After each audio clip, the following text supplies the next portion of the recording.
PUC, né, para me entregar material. Conheci até papai e mamãe, foram meninas, eu não sei se foi dessa turma, foi da outra turma, né? Alunas com papai e mamãe foram lá me entregar o material, aí eu conheci, morri de vergonha, mas tá tudo bem. A gente morre de vergonha, ainda mais quando conhece o pai e a mãe, né? Eu falei, nossa senhora, que responsabilidade, que o filho tá na minha mão, eu falei, nossa, não é fácil, tá? Mas a gente está de vento e popa na campanha, nós já começamos aí com essa semana já, primeira semana de junho, já 8 cestas, já prontas, já entregues. A gente finalizou o mês com 28, né? Mês de maio, então já começamos aí com 8. A primeira semana de junho. Olha que maravilha, né? Vamos lá então. Integrando o metabolismo. Agora é a hora da gente misturar. Vamos começar a dar nó no nos neurônios de vocês, né? Então misturar aí a bioquímica 1 com a bioquímica 2. Não é difícil, por quê? Na verdade, aqui o que eu quero de vocês não é vocês ficarem muito presos na questão de qual que é a enzima que está sendo ativada, qual que é a enzima que está sendo inibida. Não, não é isso. Mas o raciocínio em cima do metabolismo isso é extremamente importante. Então, a gente vai, por exemplo, estudar aí alterações que vão acontecer em algumas patologias. Então, se vocês tiverem a noção do que acontece durante o metabolismo naquela situação ali, é ótimo. Não precisa os detalhes de qual enzima vai ser ativada, qual enzima vai ser inativada, tá bom? Então, vamos começar aqui, ó. Primeiro, a integração do metabolismo no estado pós-absortivo ou absortivo, que é após uma alimentação. O que acontece depois que você come, tá? E aí você vai ter aí as alterações em vários tecidos. Então, a gente vai ver o que está acontecendo no fígado, o que está acontecendo no tecido adiposo, o que está acontecendo no músculo, tá? Basicamente, esses 3 tecidos. Para justamente a gente entender o porquê de algumas alterações. Então, ó, primeira coisa, você comeu. Comeu, digeriu, absorveu, você tem glicose no sangue, aumentou o nível de insulina e reduziu o glucagon. Então, isso aí é essencial. Aumentou. Ô, Yuri, como é que você fez para você aparecer se a galera nunca aparece? É a primeira vez que eu vejo, que eu estou me vendo e vendo o aluno. Engraçado. Não, professora. Gente, é a primeira vez em um ano e meio que eu dou aula, que eu consigo ver um aluno junto comigo, porque normalmente, assim, eu só vejo, assim, se eu desligar a apresentação, aí aparece um aluno. Mas normalmente eu não consigo visualizar, não. Alguém mais consegue ligar a câmera para aparecer? Ou será eu não sei o que você arrumou, Yuri, mas tô adorando. Krause, eu acho que é pela forma de apresentação. Forma de apresentação? Você não está apresentando a tela, né? Você só foi pelo Teams, aí aparece sua foto. Na hora que você tá falando, eu acho que é isso. Eu não sei. Mas aí é engraçado, né? Porque o Yuri tá aparecendo para mim e isso nunca tinha acontecido antes, né? Mas tô achando Ô, ótimo. prof. Ah, E é a primeira vez que eu consigo ver um professor explicando a matéria na tela aqui. Eu como nunca assim? tinha conseguido ver você. Meu computador não aparece professor, só aparece o slide. Sério? Entendeu? Sério. E eu nunca consegui mexer nisso. Você nunca tinha me visto? Meus olhos Não, azuis?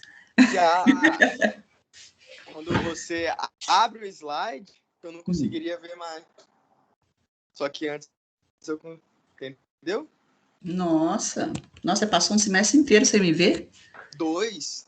2 semestres? Nossa, isso é muito triste. Eu tentei mexer, não consegui. Mas assim, eu e os outros professores foi. também? Os outros professores também? Só quando abre o slide. Quando você está sem slide, eu consigo ver direitinho. Entendeu? Não, é ruim. Mas porque... agora deu. Sabe por que é ruim? Porque muitas vezes, quando eu estou dando aula aqui, que eu estou mexendo no slide, eu estou fazendo alguma coisa com as mãos que auxilia, né? Tipo, pois é. Só igual que aí na eu aula... acabei acostumando. Aí foi. não, que bom que mudou então, Igor. Né? Tomara que continue assim. que é importante que você veja a gente.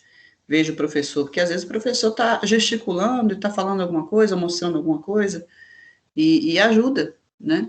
Mas assim, de qualquer forma, gente, Ajuda muito. tá acabando. Se Deus quiser, esse trem tá acabando. Porque, ó, a minha vista nunca esteve tão ruim como agora. Eu tenho miopia, eu uso lente de contato. Tenho miopia e astigmatismo. E tem presbiopia agora, que presbiopia é doença de velho, né? Então, assim, você fala que você não consegue enxergar de perto, tem que usar o pau de selfie, assim, para poder ver o prazo de validade no mercado, né? Então, assim, piorou demais. Miopia, minha presbiopia, tudo. Esse trem da tela do computador aqui, só Jesus.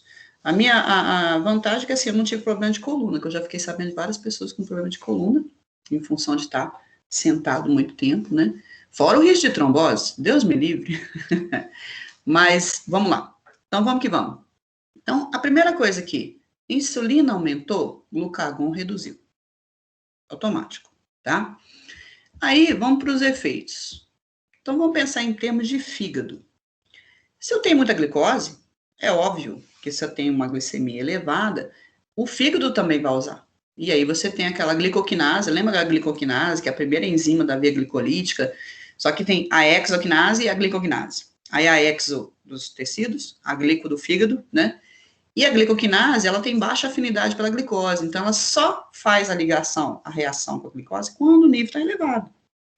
Então, como tem muita glicose, você acabou de comer, a glicose entrou no fígado via GLUT2, entrou no hepatócito, aí a glicoquinase vai lá, fosforila a glicose, e você já utiliza essa glicose como fonte energética, dependendo do tanto que você comeu, tá?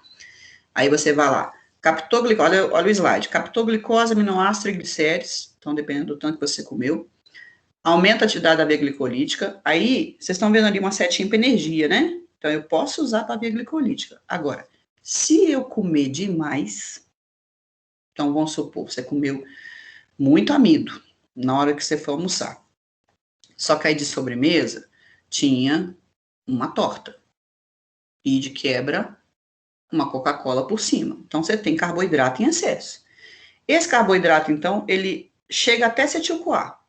Só que como você já tem muita energia no hepatócito, aí do acetil-CoA você desvia para a produção de gorduras. Então vocês estão vendo ali, acetil-CoA, ácido graxo, e aí você tem VLDL.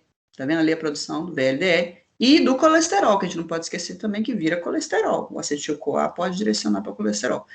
E aí repara ali, ó, aumentou a via glicolítica, aumentou glicogênios, porque assim, como tem glicose 6P, aí você desvia para glicose 1P. Aí ele desviou para a glicose 1P, produziu glicogênio para armazenar no fígado, né? E a via das pentoses. Então, a via das pentoses, você tem lá a glicose, né, transformando aí, passando para a via das pentoses, para a produção do NADPH, e aí você consegue aí NADPH para a produção de gorduras, né, para a produção do triglicérides, do colesterol, junta triglicérides, colesterol, fosfolipídio e apoproteína, forma o VLDL. Aí você lança no sangue, tá? Então, esse VLDL vai transportar o que você comeu em excesso. Lembra que eu falei que tudo vira pizza? O que você comeu em excesso, virou gordura, juntou no VLDL, manda para o sangue. Ó, armazena na barriga do indivíduo lá. Então, vou armazenar, porque tá comendo demais mesmo. Armazena para mais tarde, para quando você for hibernar. Se você não for hibernar, eu sinto muito. Você vai engordar de qualquer maneira, tá? Então, aqui está muito tranquilo, isso aqui é uma coisa que nós vimos semestre passado e a gente está sempre falando, né? Vamos lá. Agora, tecido adiposo. Tecido adiposo, eu tô com muita glicose, gente. Então, tem glicose no sangue. Aí, GLUT4. Insulina faz translocação de GLUT4 no tecido adiposo. A glicose vai entrar.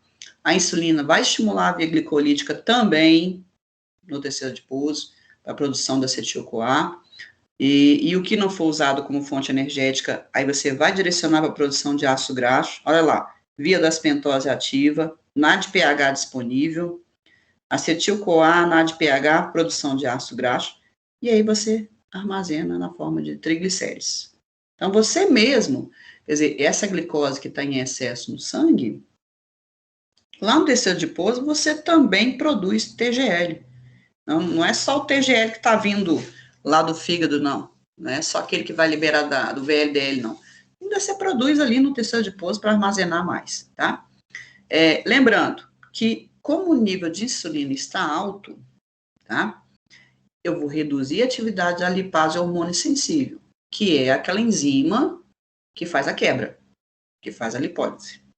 E vou aumentar a atividade da lipase lipoproteica, que é aquela enzima que fica ali na superfície do endotélio, do lado de fora do adipócito, que é aquela que lembra que ela é ativada pela ApoC2, né, que o VLDL vem trazendo, por exemplo, triglicérides, e aí você tem, ou quilomicron, né, dependendo do tanto que você comeu, aí vem lá a gordura dentro do VLDL ou do quilomicron, aí você tem a ApoC2, que ativa a lipase lipoproteica, faz a quebra do triglicérides e você armazena no tecido adiposo também, tá? Então, eu tenho um aumento da atividade da lipase lipoproteica. Se quiser, alguém quer que eu repita alguma coisa, tá tranquilo?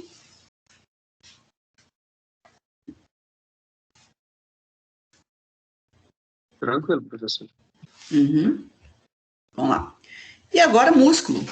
A musculatura... Oi, diga. Rapidinho.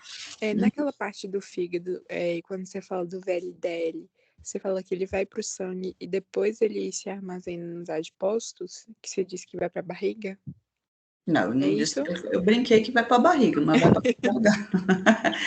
É porque, assim, você vai armazenar nos seus adipócitos, né? E aí, dependendo da quantidade, você pode armazenar na barriga, ou na coxa, ou nas nádegas, ou no rosto, ou no pescoço, aí vai para tudo que é lado. Foi só uma maneira de brincar, porque realmente a barriga aumenta bastante. Entendi, prof. Obrigada. Tá? Não tem uma predileção pelo adipócito da barriga, da região abdominal, tá? Mas, assim, quem já tem esses adipócitos, porque, assim, lembra, eu não sei se vocês viram isso com a Fernanda, nós não temos proliferação de adipócitos na vida adulta, mas aqueles que proliferaram durante a sua infância, eles vão aumentar de tamanho. Então, por exemplo, quando você engorda, na verdade, você armazena gordura nos adipócitos que você já tem. Eles vão só aumentando de tamanho. Então, você não tem uma proliferação desses adipócitos, tá? Então, se uma pessoa, na primeira infância, aí, ela teve muita produção de adipócito, então você acaba, numa vida adulta, uma tendência a engordar, uma tendência a ter muito mais armazenamento do que aquela criança que comeu muito menos, que teve muito menos adipócitos, tá? Então, felizmente, não tem uma proliferação, tem só o tamanho do adipócito que vai aumentando de acordo com o que você vai ingerindo. Que você vai ingerindo em excesso, né? Vocês chegaram a ver isso com a Fernanda? Sim, prof. De adipócito, né? Uhum. Bom, no músculo, também, como você tá um músculo aí, vamos pensar no músculo em repouso, nem precisa pensar em músculo em atividade, né? Você tem insulina. Então, você expressa GLUT4 do mesmo jeito. Então, você vai expressar GLUT4, vai promover uma entrada de glicose, o músculo vai adorar, vai usar a glicose como fonte energética. E, dependendo do nível de glicose, ele vai armazenar também. Então, ele vai ter o glicogênio armazenado para ele. Lembra que eu falei com vocês que o músculo é bem egoísta. Ele armazena glicogênio, glicose para ele, não para liberar depois. E além dessa questão da glicose, nós temos também transporte de aminoácidos e síntese proteica. Então, não esqueçam, insulina, gente, é um hormônio que tem vários efeitos. O efeito da insulina não se resume em metabolismo de glicose. Você tem insulina estimulando a duplicação de célula, estimulando a síntese proteica, o transporte de aminoácidos, tá? A síntese de gorduras. Então, quando você fala em aumentar triglicérides, a síntese é estimulada pela insulina. Então, assim, as enzimas que participam do metabolismo de aminoácidos, da síntese proteica, do metabolismo de gordura, são estimuladas pela insulina. Então, não é só uma questão de transportar glicose. Ela tem várias ações, ela vai lá no dentro da célula, né? E estimula a produção de proteínas e enzimas relacionadas a vários metabolismos, não só o metabolismo de glicose. Tranquilo? Fácil, não é? Não tem nada demais aqui, né? Quando você tira o nome das benditas enzimas, o raciocínio fica muito tranquilo, tá? Vamos lá agora para o metabolismo em jejum. Pode?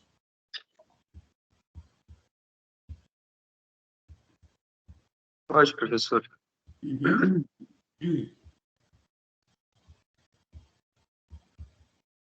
Vamos lá, agora falar dos largados e pelados.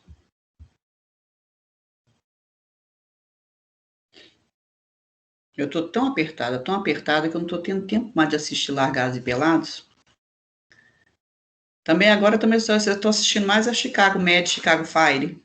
Eu fico estudando, trabalhando, mexendo com os trem e com a televisãozinha do lado assim, ó. Eu acesso a Globo.com aqui e fico assistindo a Universal no cantinho, né? Tipo assim, também sou filho de Deus, né? Esse quem fica só trabalhando não rola, não é? Vamos lá, agora vamos falar do jejum, que ninguém gosta, né? Mas olha, nós temos que pensar em duas situações. O jejum do dia a dia, que é aquele jejum, por exemplo, do horário que você está dormindo, enquanto você está dormindo, né? Do horário depois que passou o estado pós-absortivo, horário da tarde, que você não está comendo nada, né? Então, aquele período de jejum inicial, né, sem ser o jejum prolongado, né? O que acontece e o que pode acontecer num jejum prolongado? E também pensando na questão da atividade física. Vamos pensar também na atividade física de uma pessoa que está no estado alimentado, no estado de jejum, ou num jejum prolongado, tá? Então, olha aqui, ó, numa pessoa em jejum, normalmente sua glicemia cai, então você tem níveis mais baixos de glicose, níveis mais baixos de aminoácidos e níveis mais baixos de lipídios, tá? Inclusive, o que dá fome, o que faz você sentir fome é a hipoglicemia. Quando seu nível de glicose cai, o centro da fome, que é o hipotálamo, ele é ativado, tem uma região lá do hipotálamo que é ativada e te dá a sensação de fome. Para piorar, a musculatura do seu estômago também vai ser ativada, né? Então você começa a ter contrações da fome em função da hipoglicemia. Então, a hipoglicemia, ela te dá aquela sensação de fome, pode te dar uma sensação de mal-estar, se o nível de glicose ficar muito baixo, você começa a se sentir mal, você começa a ter um mal-estar, uma fraqueza, né? Reduz a atividade neuronal, você tem o seu estômago contraindo, fazendo a casoeira, né, que dá para ouvir de longe, né, a pessoa com fome, o que é isso? Né, um monstro, é um aliens dentro da sua barriga, né, que está ali contraindo. E aí você tem, além disso, que é uma matéria do semestre que vem que eu amo de paixão, na hora que a sua glicemia cai, sua pressão cai. E na hora que ela cai, dá uma descarga do sistema nervoso autônomo simpático. Já ouviram falar do simpático? Que é uma simpatia de sistema? Ou não? Simpático? Parasimpático? Ouviram falar disso? Ouvimos. Uhum. Então, toda vez que você tiver hipoglicêmico, dependendo da sua hipoglicemia, então assim, se a glicemia cair muito, vamos supor, qual que é o nível normal? O nível normal da sua glicose é de 70 a 99 miligramas por decilitro. Esse é o nível normal. Com 60, você já está sentindo um mal-estar, alguma coisa assim, não, uma fraqueza, um trem estranho, uma fome, aí você já está com o seu estômago lá contraindo, né? Se o nível continuar baixando, então se a sua glicemia continuar mais baixa, né, e você não conseguir fazer a elevação dela, aí você já começa a ter descarga do simpático, porque a hipoglicemia causa hipotensão. Eu vou explicar isso para vocês no semestre que vem, mas a pressão cai. E quando a pressão cai, dá uma descarga do simpático. E o simpático faz o quê? Ele faz uma série de efeitos. Então, por exemplo, a pessoa fica pálida, não fica? A pessoa hipoglicêmica, passando mal, fica pálido. Por que ela fica pálida? Porque os vasos da pele contraem. O simpático faz uma vasoconstrição e aí reduz o fluxo na superfície do corpo e aí você fica com a pele branca, né? A mão fica branca, as extremidades ficam mais brancas, né?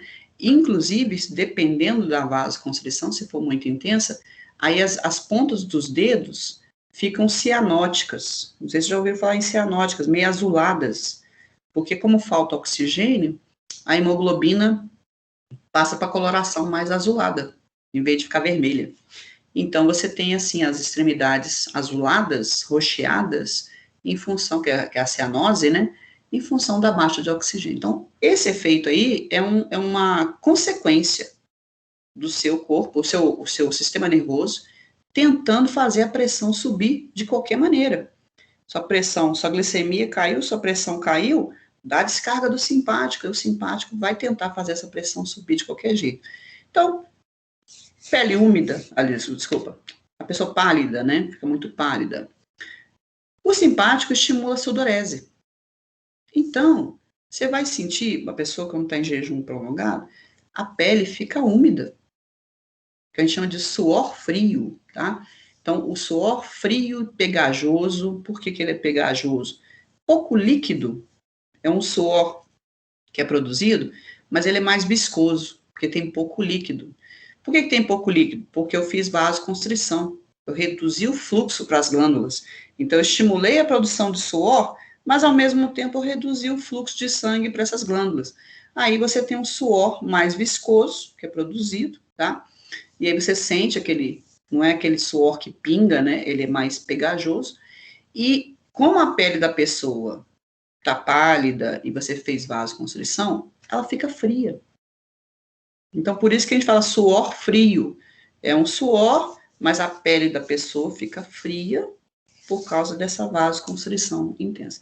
Então, são respostas do simpático para tentar elevar a pH. E isso que você vai ver numa pessoa em jejum prolongado, com uma hipoglicemia, você vai ver isso, a pessoa se sentindo mal, tonteira porque tem pouca glicose, a pressão está baixa, então vai dar tonteira, visão vai escurecer, né? Mas essa questão da palidez, cianose, suor frio, tremor, que a pessoa treme, né? Os tremores, isso tem a ver com o simpático tentando fazer a pressão subir. Então, a matéria do semestre que vem, vocês vão amar, eu adoro o simpático e o parasimpático, sistema nervoso autônomo, na fisiologia e na fisiopatologia. Ele é master, tem que saber, tá? Bom, mas vamos continuar na bioquímica ainda. Você vai ter, em função do jejum, a redução dos níveis de insulina, claro, aumento do glucagon, aumento de adrenalina e aumento do hormônio do crescimento, que vocês não estudaram isso ainda, tá? Então, um hormônio que aumenta a secreção quando você está hipoglicêmico é o hormônio do crescimento, que é a matéria do semestre que vem também. Então, você vai ter esses hormônios todos sendo secretados no jejum e tentando fazer a glicemia subir. Então, a ideia de você liberar esses hormônios, né, o glucagon, a adrenalina e o GH, é fazer a glicose aumentar. É isso que eles estão tentando fazer. Ah, professora, mas não faz sentido a pessoa liberar o hormônio do crescimento quando está em jejum? Não vai crescer. Não, é porque o hormônio do crescimento, apesar de ter esse nome, ele não atua só no crescimento. Então, ele tem ações metabólicas, tem ação no metabolismo de glicose.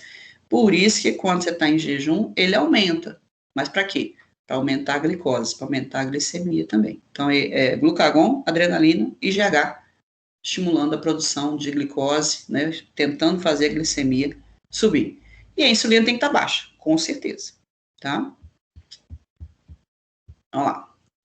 No tecido adiposo, o que a gente vai ver? Se a insulina está baixa, liberou a enzima.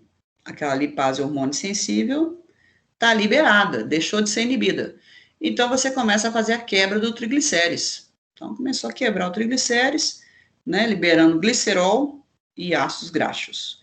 Então, os dois vão para o sangue, glicerol e ácido graxo, tá? E reduziu a atividade da lipase lipoproteica. Lembra que tem a lipase lipoproteica do tecido adiposo e a do músculo cardíaco, né?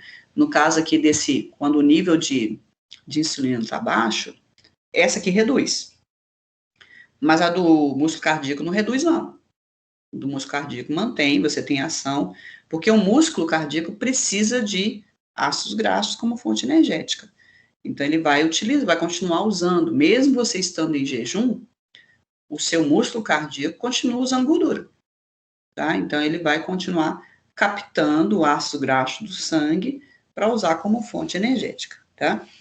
Mas vamos lá, então você quebrou a gordura do seu tecido adiposo, liberou no sangue ácido graxo e glicerol.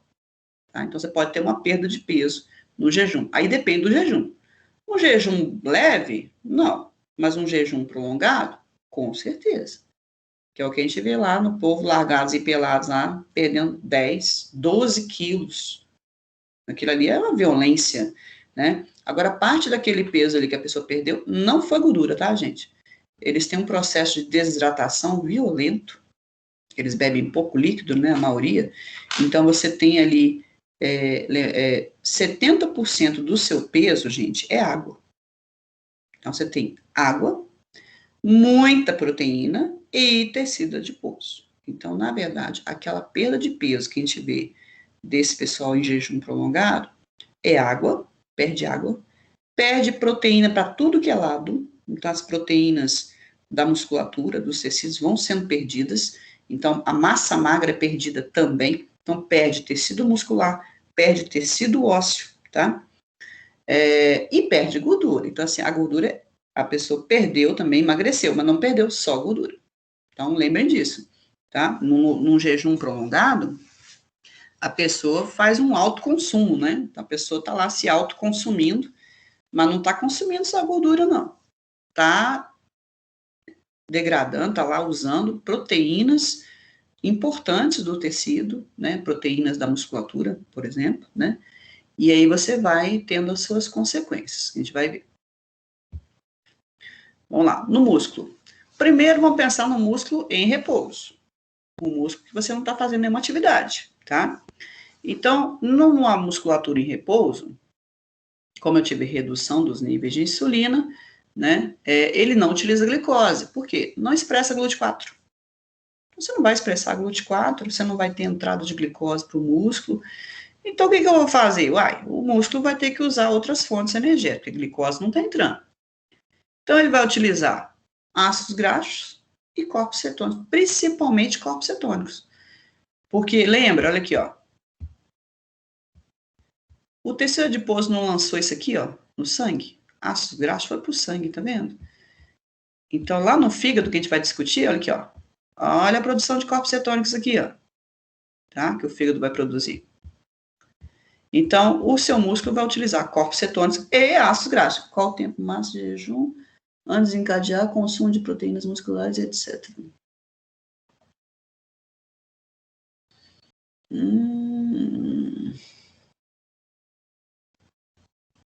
Tempo máximo em jejum.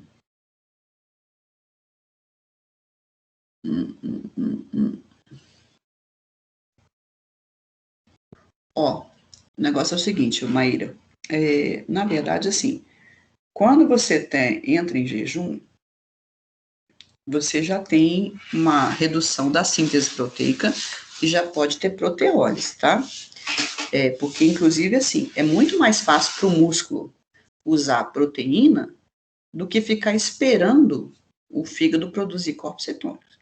Então, você parar para pensar o seguinte, já existe uma utilização de proteínas no jejum, mesmo no jejum inicial. Só que, assim, a quantidade que você usa vai ser pequena, se você estiver em repouso. Por quê? Logo, o que vai acontecer? O seu tecido adiposo vai liberar ácido graxo, o ácido graxo vai chegar no fígado, o fígado vai produzir corpos cetônicos, vai liberar no sangue e o músculo vai usar corpos cetônicos. Mas enquanto isso não acontece, que o que pode levar 20 minutos, meia hora, o músculo já começa a usar as proteínas. Então, se o nível glicêmico está baixo, se a insulina está baixa e você não está translocando o GLUT4, né? Aí, por exemplo, o músculo usa aquela reserva de glicogênio que ele tem. Primeira coisa que ele usa, reserva de glicogênio. Tá. Aí usa lá a creatina quinase, aquela reserva ali de creatina que ele tem, creatina fosfato, né? Acabou, não dura um minuto. Aí o que ele vai fazer? Agora ele vai ter que usar as proteínas, os aminoácidos. Então, essa utilização de aminoácidos, ela é bem inicial, bem nos primeiros 20 minutos, por exemplo. Primeiros 20 minutos, meia hora, você já começou a usar proteína. Aí, quando você tiver a chegada dos corpos cetônicos, que depende da quebra de tecido adiposo, do metabolismo hepático, aí sim, aí o músculo para de usar esses aminoácidos e passa a utilizar os corpos cetônicos. Então, usa como fonte energética. Agora, se a atividade for muito intensa, se a pessoa estiver em atividade, né, o fígado não estiver produzindo grande quantidade de corpos cetônicos, porque a pessoa não tem uma reserva de gordura, porque a gente tem que pensar nisso também, gente. A pessoa magra não tem reserva. Para e pensa. Uma pessoa, só um minutinho que eu já vou responder, Isabela. Viu, Maíra? A questão da utilização de gordura como fonte energética depende da reserva que a pessoa tem.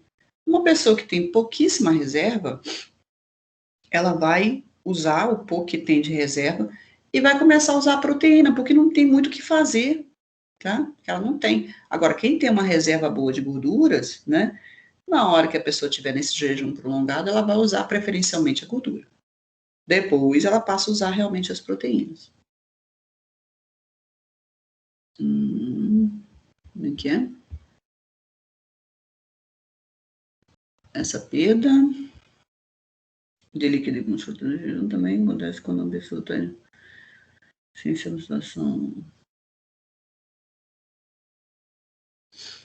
Olha, Isabela, essa questão aí da perda de água depende da ingestão. Se for uma pessoa que está em jejum, mas continua bebendo líquido, ela não desidrata. Então, ela não vai perder líquido, ela não vai perder peso em água, tá? Então, assim, realmente, consumindo água, a sua perda vai ser perda de gordura e de proteínas. Então, você perde massa de gordura e perde massa de proteína. Tá? A questão do largados e pelados é porque o problema dele lá não é só comida, é comida e água.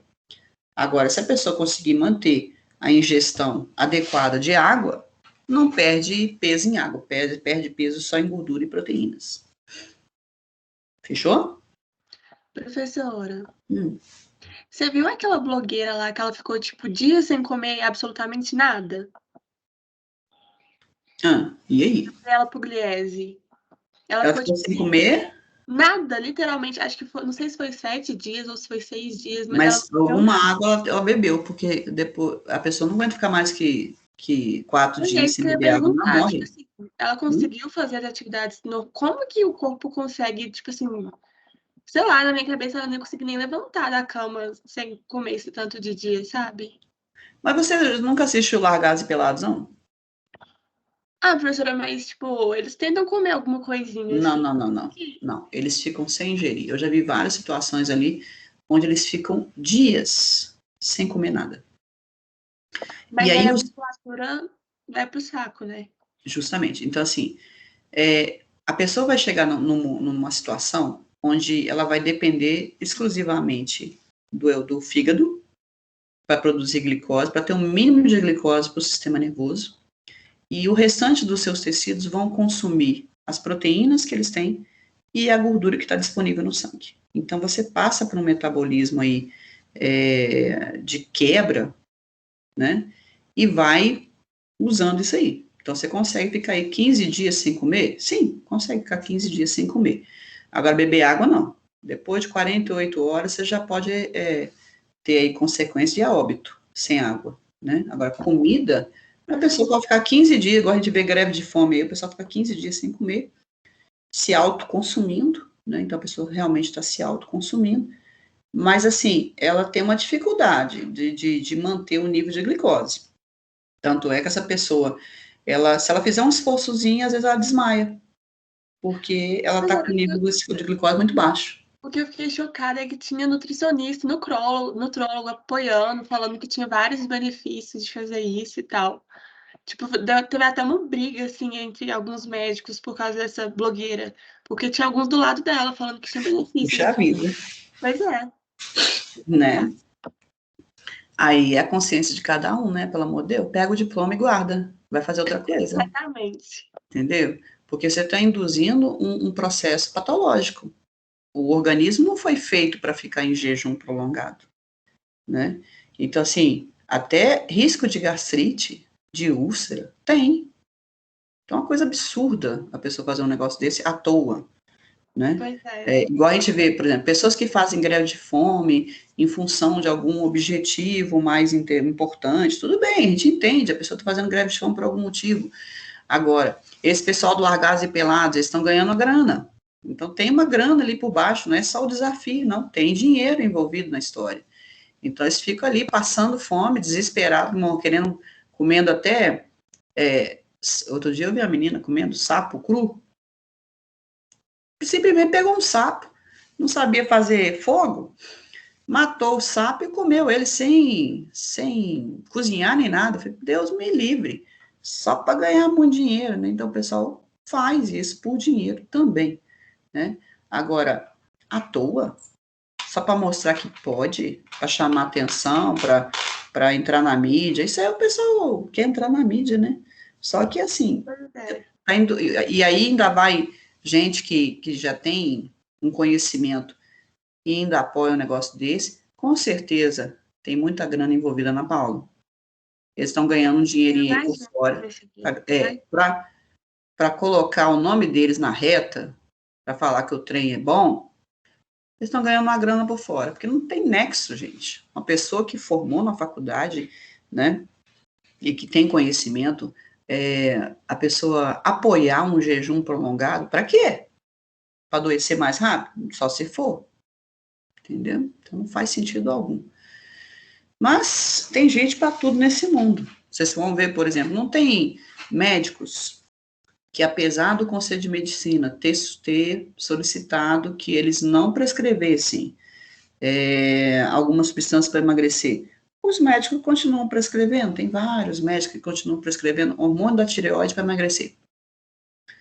Funciona? Com certeza que funciona. Mas você está induzindo um hipertireoidismo. Então, a pessoa, ela emagrece porque você induziu um hipertireoidismo, uma doença. E quando ele parar de usar o medicamento, ele vai ter hipotireoidismo. Não, brincadeira, gente. Você induziu uma patologia seguida de outra patologia. Então, assim, você fazer um trem desse... Então, o Conselho Federal de Medicina já solicitou, gente, não prescrevam. Existem medicamentos para a pessoa emagrecer, porque, por exemplo, naquelas pessoas que têm obesidade mórbida, se ela não emagrecer, ela morre. Isso é uma realidade, gente. Quando você vê lá aqueles quilos mortais, o nome do programa é mortais mesmo, porque se a pessoa não emagrecer, ela morre em pouco tempo. Tem que emagrecer. Então, eles tentam, de qualquer maneira, tenta medicação, tenta dieta, tenta fazer a bariátrica, porque aquilo ali pode matar a pessoa? Pode, fora as lesões. Então, tem uma série de lesões que vão acontecendo em função da obesidade, né? Mas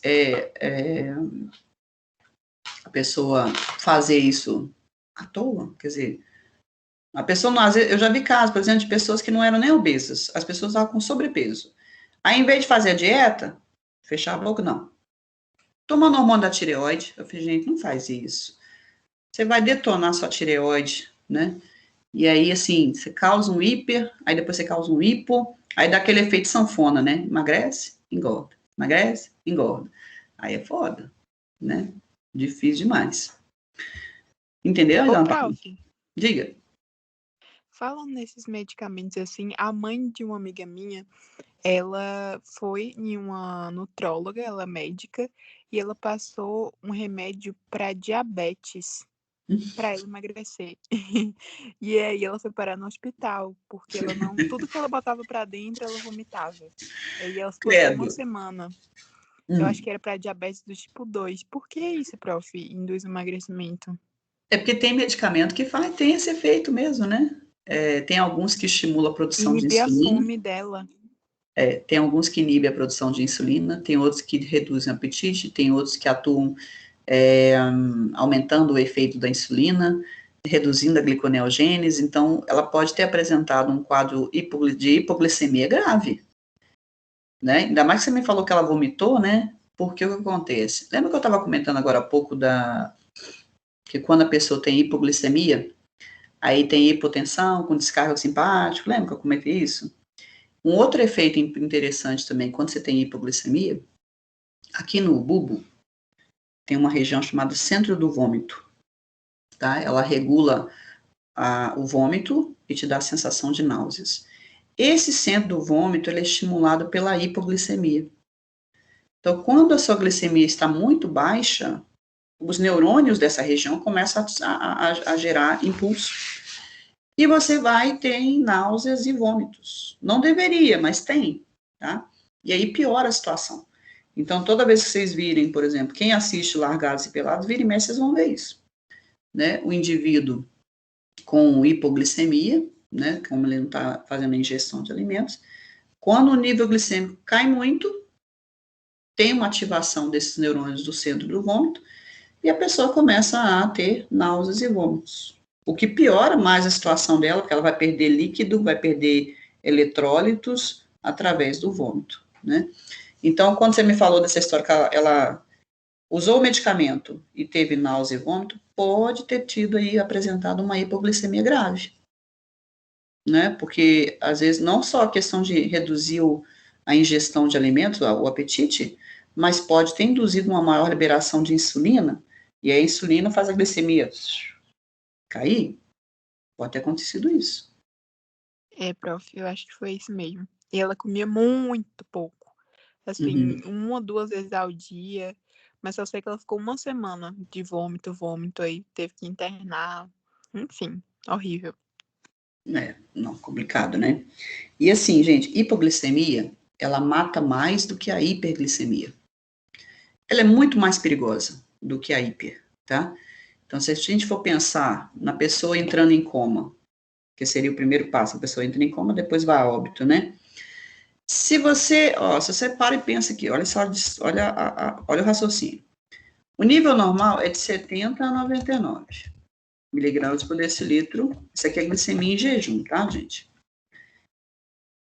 Para você entrar em coma com hipoglicemia, você pode entrar em coma com 30.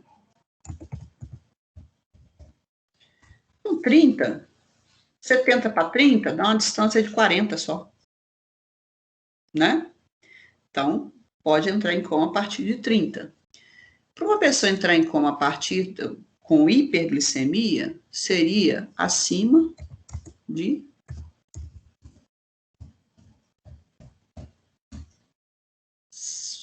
'Cadê? Vou colocar para você aqui, ó. 600. Acima de 600. Para a pessoa entrar em coma, pelo excesso de glicose. Então, assim, é muito mais fácil cair de 70 para 30 do que elevar de 100 para 600. Então, o risco da pessoa, por exemplo, quando a gente pensar, a gente vai ver o metabolismo do diabetes mellitus. O paciente diabético, o risco maior que ele tem, além da hiperglicemia, é a hipo. Principalmente o diabético que faz uso de insulina. Então, a gente tem que estar muito atento à hipoglicemia que pode acontecer no diabético quando ele faz uso de medicamentos, né? Seja insulina, seja hipoglicemiante. Então, porque existe essa proximidade do nível em jejum ser de 70 a 99, 30, tem só uma 40 de distância. Então, você tem um risco aí de ter o coma, entrar em coma, ter convulsão e vai a óbito, porque tem convulsão também. Aí, no caso aí, para ter o coma hiperglicêmico, o coma que a gente vai ver ainda relacionado à hiperglicemia, apesar que a gente já discutiu isso, no metabolismo de... Lembra que a gente discutiu via do poliol? Lembra? Aí eu falei do excesso de glicose, que a glicose poderia entrar nas células e desencadear inchaço das células. Lembra? A gente discutiu isso, não discutiu? Semestre passado, né? Via do poliol e as lesões. A gente vai voltar nessa discussão esse semestre, a gente vai relembrar isso aí. Então, o indivíduo ele pode ter esse efeito aí, mas num nível bem alto. Tá? Então, ela pode ter apresentado essa hipo mesmo, Ana Paula. Bom, foi a Ana Paula que falou? Foi, né? Ou foi Maíra? Não lembro agora. Bárbara, prof. Tá. Vamos lá. Agora, vamos continuar com o jejum. Então, você começou no início, esse jejum inicial, você utilizou corpos cetônicos, utilizou ácidos graxos, né? Começou a utilizar os aminoácidos, né? Num jejum prolongado, né? Aí você já começa a ter, você continua utilizando ácido graxo e corpos cetônicos e aminoácidos. Só que os corpos cetônicos vão ser usados também pelo sistema nervoso. Tá vendo ali, ó? 2 a 3 semanas de jejum prolongado. E aí, quando eu falo de jejum prolongado, não necessariamente a pessoa ficou 2, 3 semanas sem comer nada, mas ela comeu tão pouco que o nível de insulina não subiu. Então, ela mantém assim, às vezes ela come muito pouco, aí o nível glicêmico sobe um pouco, mas não chega a ter uma ação, um aumento da insulina, a ponto de você considerar assim, estado pós-absortivo, né? Não tem glicose em excesso, ela consumiu pouco. Então, a pessoa mantendo essa situação aí 2, 3 semanas, ingerindo poucos alimentos, né, num jejum assim mais prolongado, ela continua utilizando as fontes energéticas, aminoácidos do músculo, aminoácidos de várias estruturas, né, das células, e vai usando os ácidos graxos e os corpos cetônicos. Só que aí os neurônios também podem usar os corpos cetônicos. É uma fonte alternativa para neurônio. Não é uma boa fonte, é uma fonte alternativa. Por quê? A partir do momento que você tem corpos cetônicos no sangue, gente, esses corpos cetônicos, eles são ácidos. Então, como eles são ácidos, provoca uma acidose, e essa acidose pode reduzir a atividade neuronal, que é uma outra coisa que a gente vai ver esse mês que vem. Então, toda vez que você muda o pH do sangue, e o pH vai ficando mais ácido, você altera os canais de membrana, aquelas proteínas canais, vocês viram com a Fernanda? Canais proteicos, né, que para entrada de sódio, de potássio, saída de potássio, você altera aquelas proteínas. Então, na hora que você muda o pH, você muda a estrutura espacial dessas proteínas, altera a permeabilidade dos canais, e aí os neurônios vão reduzindo a atividade neuronal. Então, a pessoa, numa acidose, ela pode entrar em coma por causa do excesso desses ácidos, tá? E corpos cetônicos são ácidos. Não sei se vocês lembram os nomes dos corpos cetônicos. É ácido acético e ácido hidroxibutírico. Aqui. Hidroxi, ficou faltando eixo. Hidroxi.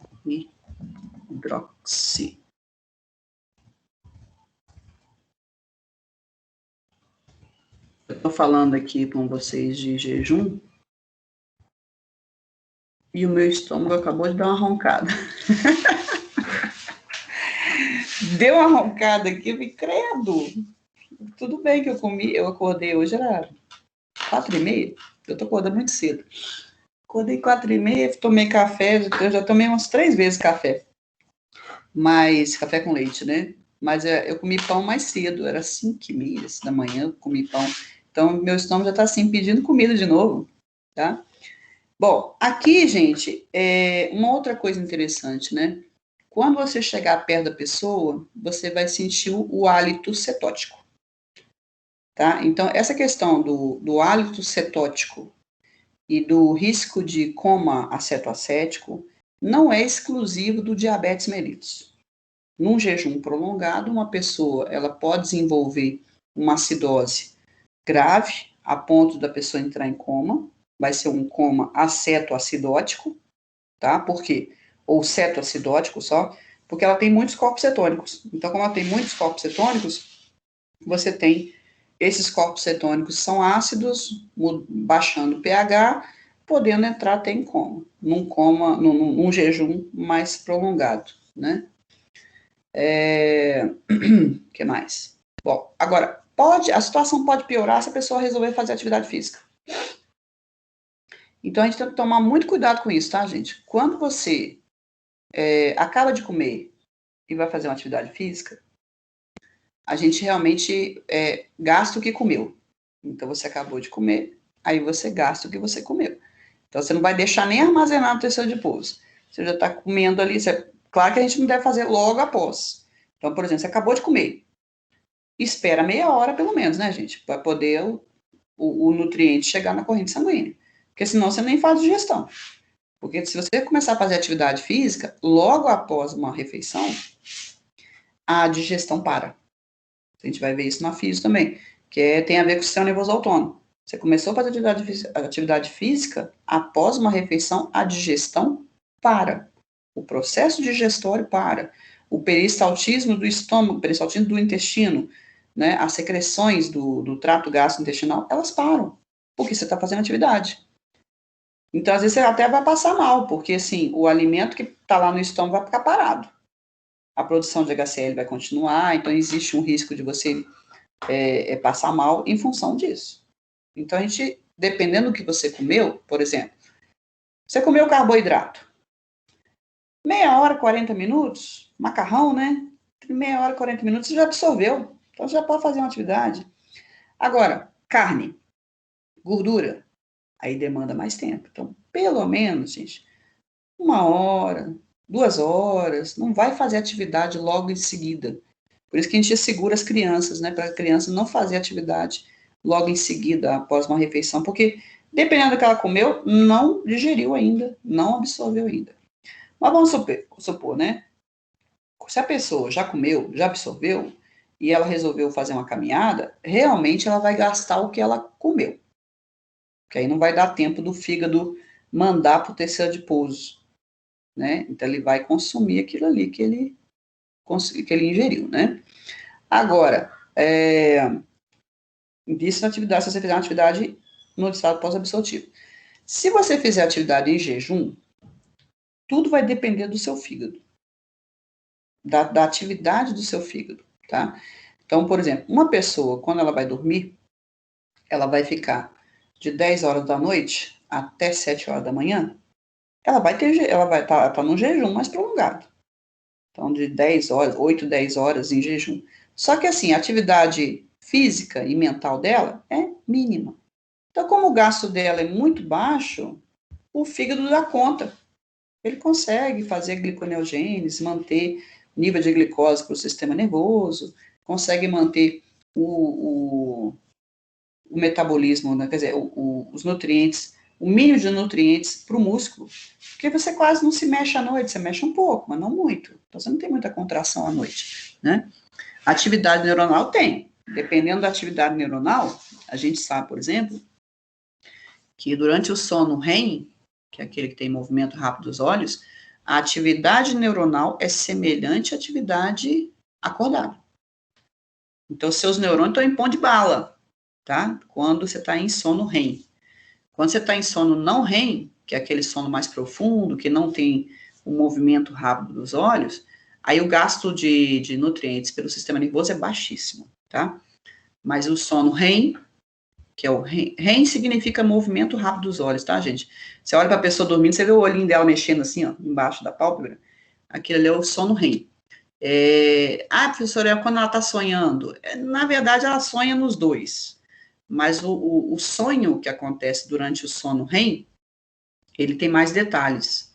É muito mais detalhado, muito mais vívido, é colorido, Dolby Stereo, é um trem sim, né? Última geração, por quê? A atividade neuronal durante o sono REM é uma atividade neuronal como se você tivesse acordado. O nível de atividade é altíssimo, tá? É a hora que você está formando sinapse, ativando as sinapses, né? É a hora do processo de memorização. Você vê, por exemplo, véspera de prova, quando você dorme, você tem uma atividade de sono REM altíssima. Então, na hora que você está lá sonhando, aí você vê a página do livro, você ouve a professora falando, você vê a imagem, né, com detalhes ricos. Por quê? Porque a atividade neuronal sua está elevadíssima, tá? Então, durante o sono REM, você gasta energia, sim. O neurônio usa muito. Durante o sono não REM, que é um sono mais profundo, o seu gasto de glicose pelo sistema nervoso é bem pequenininho, bem baixo. Que é você tá com baixa atividade neuronal, né? Aquele sono é o sono do descanso, né? Para reposição de neurotransmissor. Aí o gasto é menor, tá? Bom, a atividade física aqui em jejum, então vai depender do seu fígado. No jejum à noite, ele dá conta. Se você acorda, vai assistir aula, que eu vejo muito aluno assim, que não toma café e vai assistir aula. Bom, você já tem algum gasto a mais, por exemplo, você tem gasto da musculatura que você está escrevendo, você tem um gasto aí da sua musculatura da boca que você está falando, você está sentado, então você já tem outros músculos que estão contraindo, então seu gasto aumenta.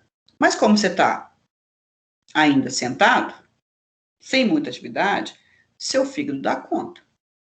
Mas pode ser que daí a um tempo ele não consiga mais. Se você começar a aumentar muito a atividade, ele começa a realmente reclamar. Então, por exemplo, o meu caso, eu tomei café, era 6 horas da manhã.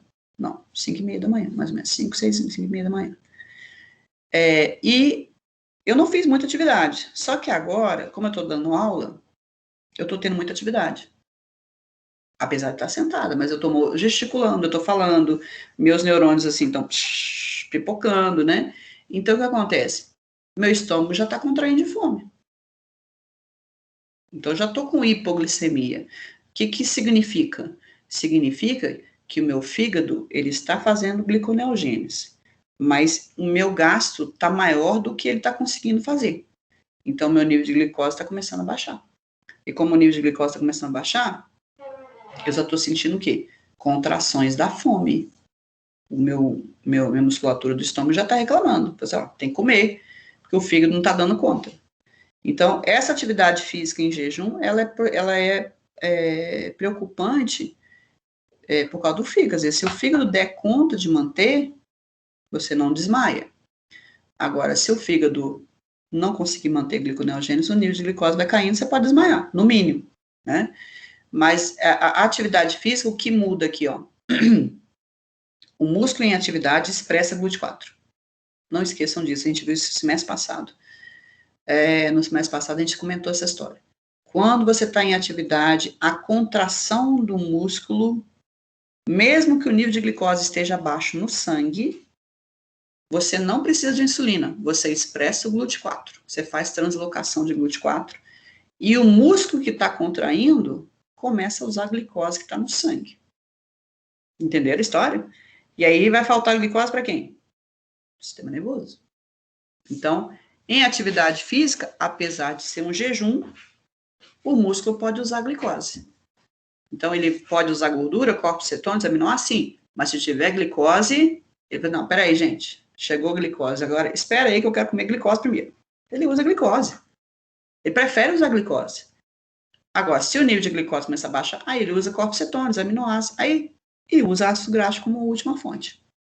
Entenderam?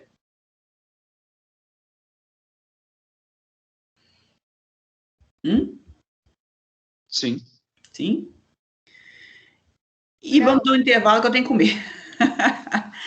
Eu já estou hipoglicêmica já, gente. Diga, pode perguntar.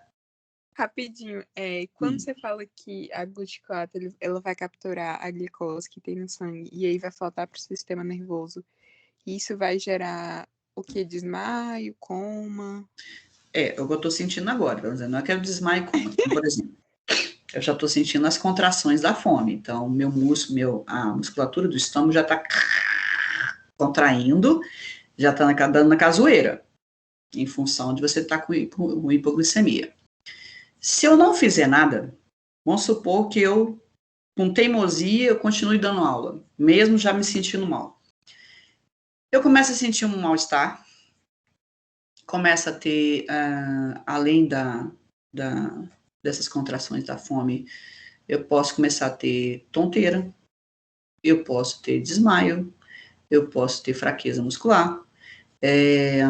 Aí, se continuar, né, se a pessoa não desmaiar e tentar continuar, né, ela pode ter o acionamento do centro do vômito. Então, a pessoa começa a ficar nauseada e pode vomitar. Entendeu?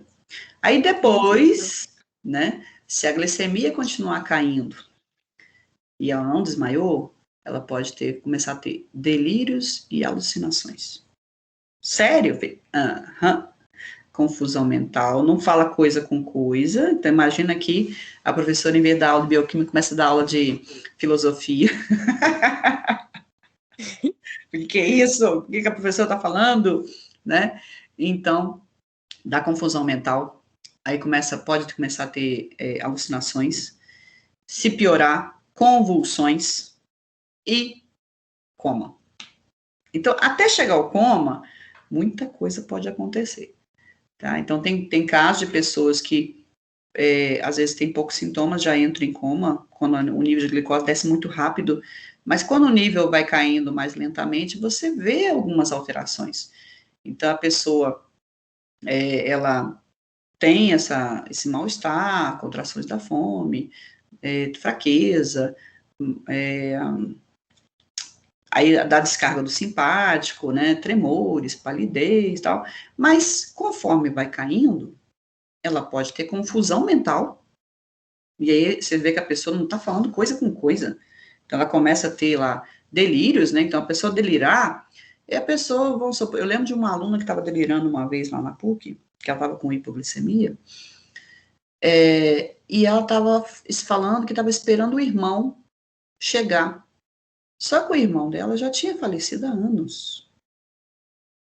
Então, assim, a colega dela virou para mim e falou assim, professora, ela não está falando coisa com coisa, ela falou que está esperando o irmão já faleceu tem anos. Eu falei, está delirando. Então, assim, quando a gente fala delírio, são as alterações da ideação, né? São as alterações das ideias. A pessoa começa a ter confusão mental e ela começa a falar, não fala coisa com coisa, tá? As alucinações, a pessoa começa a sentir coisas, ou ver coisas, ou ouvir coisas. Então, assim, é como se fosse, parece um transtorno psicótico, uma pessoa com esquizofrenia. Parece. Porque ela começa a ver coisas, ou começa a sentir coisas. Ela está sentindo lá um monte de aranha andando em cima do braço, está vendo lá as aranhas em cima do braço. Então, isso são alucinações.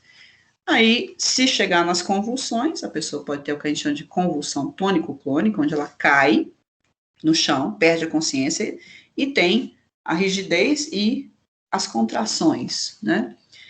E pode entrar em coma depois, ok?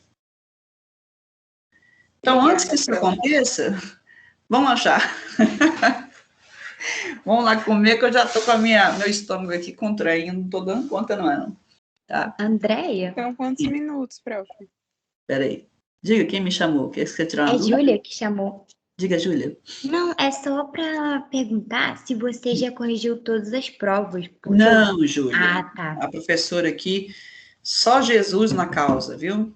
Porque eu fiquei... Então, assim, a minha ainda não tinha corrigido. Várias pessoas me mandaram mensagem, né? E eu falei assim, gente, não deu. Garrou. Vocês ficaram sabendo que semana passada eu estava agarrada também com a minha menina, né? Que estava com suspeita de Covid, mas graças a Deus deu negativo, né? Ó, aqui, ó, eu anotei na minha agenda, tá escrito assim, ó, dia 11 de maio, parei na Larissa, não, dia 19 de maio, no dia 11 eu tinha parado no Gabriel, dia 19 de maio, parei na Larissa. Entendeu? Ué, mas eu sou Júlia, será que você pulou, professora? Não pulei não, eu posso até dar uma olhada de novo aqui. Deixa eu até anotar aqui, Júlia. Júlia de quê? Júlia Mina. Mina? Isso. Eu vou anotar aqui. Deixa eu pegar ai, meu estômago contraiu de novo. Eu vou anotar, porque a última pessoa que eu arrumei nota aqui, ó, prova que, então, foi Larissa. Cheguei na letra L. É porque a minha primeira e minha segunda prova não mudaram. Mas você chegou a olhar que dia no SGA? Ou você olhou no Canvas? Eu olhei no Canvas. Não, beleza. Não, que eu te falo porque quando eu pergunto SGA, é que o SGA leva 24 horas, 36 horas para atualizar. Então, às vezes eu corrijo e ele atualiza depois. Tá? Eu vou verificar direitinho aqui, Júlia, o que aconteceu lá com a sua nota. Tá bom? Obrigada, professora. De nada. Vamos lá lanchar, a gente já volta. Que horas são? Quanto tempo de intervalo? Ó, são 8h35, com 15, dá uns 15 minutos pra gente comer. Bora. 35, 40, 50. 8h50, Beleza. tá?